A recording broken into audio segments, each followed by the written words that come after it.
자, 오늘은요, 역사상 가장 강력한 군대를 가졌던 한 왕의 이야기입니다. 그런데 이 왕이요, 절체절명의 위기 앞에서 모든 군사 상식을 완전히 뒤엎는 정말 이상한 전략을 선택하게 되거든요.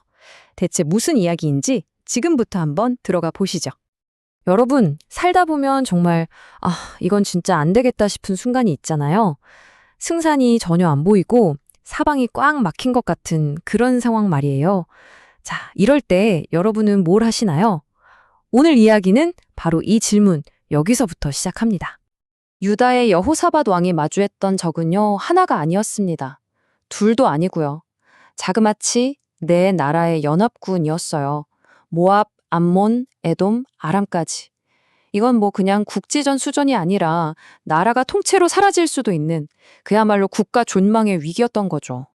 자, 첫 번째 섹션. 이길 수 없는 전쟁입니다. 상황이 얼마나 절망적이었는지 한번 상상해 보세요. 유다 땅이 있잖아요. 서쪽은 지중해로 꽉 막혀 있고 동쪽에선 이 거대한 연합군이 그냥 파도처럼 밀려오는 거예요.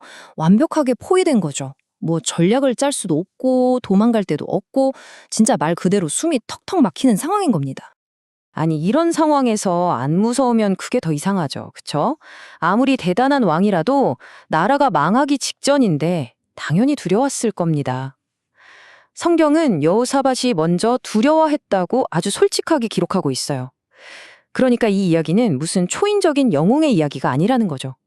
우리랑 똑같은 감정을 느낀 한 인간의 이야기로 시작하는 겁니다. 하지만 중요한 건 그가 두려움에 그냥 주저앉지 않았다는 거예요. 바로 행동에 옮깁니다. 먼저 주님께 기도하고 그 다음에 정말 놀라운 일을 하는데요. 바로 유다 전역에 금식을 선포해요. 근데 이게 그냥 어른들만 하는 금식이 아니었어요.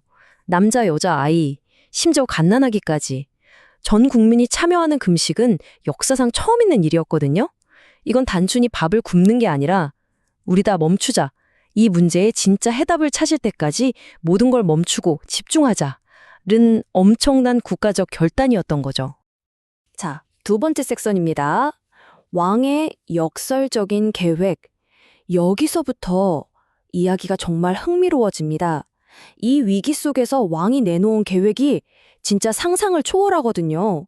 어떻게 보면 말도 안 되는 계획이었어요. 자, 이 숫자 116만. 이게 뭔가요? 이게 바로 당시 여호사밧 왕이 거느리고 있던 정교군의 숫자입니다. 116만 명이요. 이스라엘 역사상 가장 크고 강력한 군대였어요. 그러니까 여호사밧은 절대 힘이 없거나 군대가 약해서 쩔쩔매던 왕이 아니었다는 거죠. 이 점을 꼭 기억하셔야 합니다. 그런데 정말 이상한 일이 벌어집니다. 116만 대군을 가진 그 왕이 모든 백성이 보는 앞에서 이렇게 말해요. 우리에겐 이 큰 무리를 대적할 능력이 없습니다. 어떻게 해야 할지 모르겠습니다. 아니, 이게 말이 되나요? 손에는 역사상 최강의 군대를 쥐고 있으면서 입으로는 우린 힘이 없다고 말하는 거예요. 바로 여기가 이 이야기의 가장 큰 미스테리이자 핵심적인 역설이 시작되는 지점입니다. 아니, 도대체 왜 그랬을까요?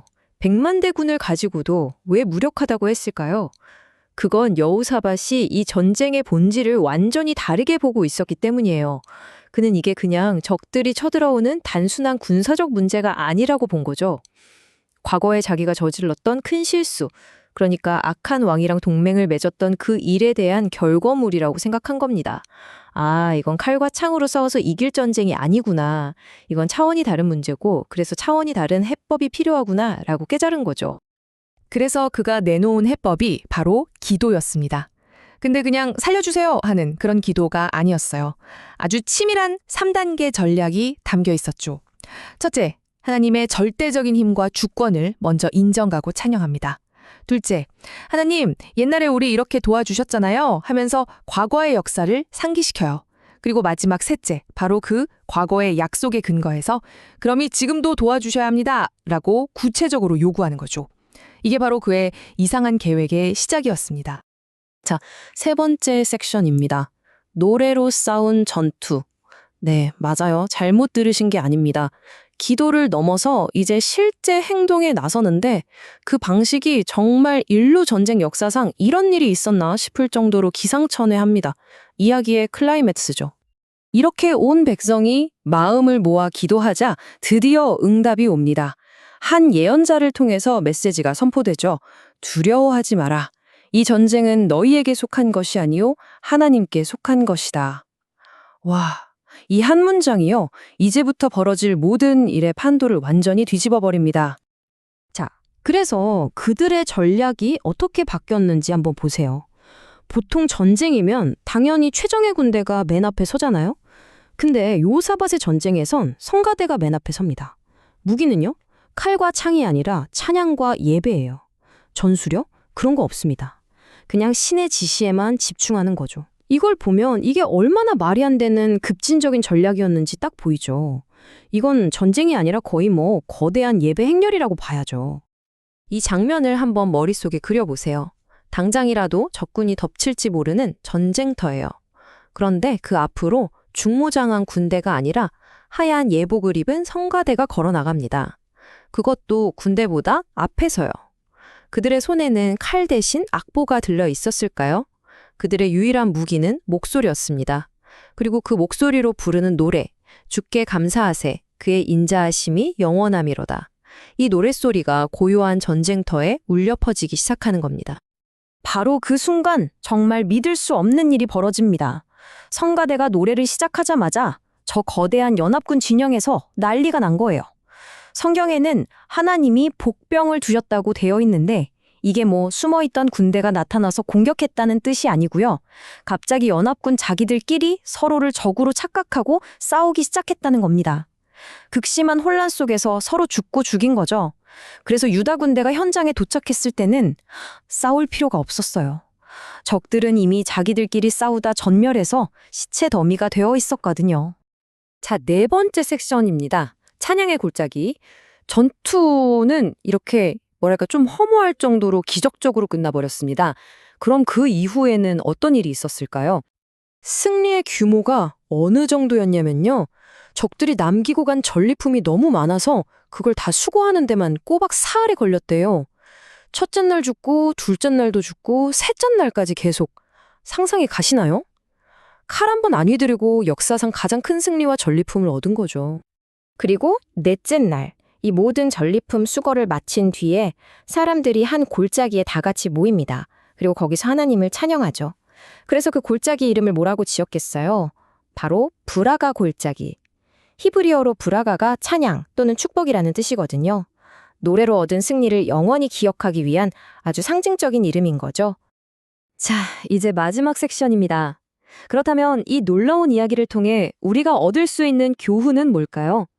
바로 진정한 신뢰의 의미에 대해 다시 생각해보게 합니다. 이 이야기의 핵심은 바로 이거예요. 우리가 보통 믿는다고 할 때는 아무 힘이 없을 때 어쩔 수 없이 의지하는 걸 생각하기 쉽잖아요? 근데 진짜 신뢰는 그게 아니라는 거죠. 여호사밧처럼 11만 대군이라는 어마어마한 힘을 내 손에 쥐고 있으면서도 내 힘을 쓰지 않겠다고 선택하는 것, 이게 바로 최고의 믿음이라는 겁니다. 그리고 그 결과는 어땠나요? 주변 나라들이 오히려 그들을 더 두려워하게 됐고 평화의 시대가 찾아왔죠. 그런데 여기서 또 한 가지 재밌는 점이 있어요. 이렇게 엄청난 승리를 경험했다고 해서 여호사밧이 완벽한 사람이 됐냐? 그건 또 아니에요. 훗날에 보면 또 비슷한 실수를 반복하거든요. 악한 왕이랑 또 손을 잡아요. 이 부분이 우리에게 정말 중요한 교훈을 줍니다. 믿음이라는 건 한 번의 성공으로 끝나는 게 아니라는 거죠. 완벽해지는 게 아니라 계속 넘어지고 실수하면서도 그 방향으로 나아가려고 애쓰는 과정이라는 걸 보여주는 겁니다. 그래서 이 이야기는 마지막에 우리 자신에게 질문을 던집니다.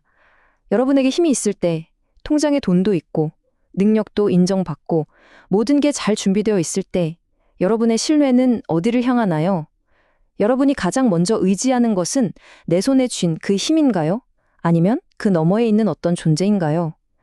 여호사밧의 이야기는 2000년이 지난 오늘 우리에게 바로 이 묵직한 질문을 던지고 있습니다.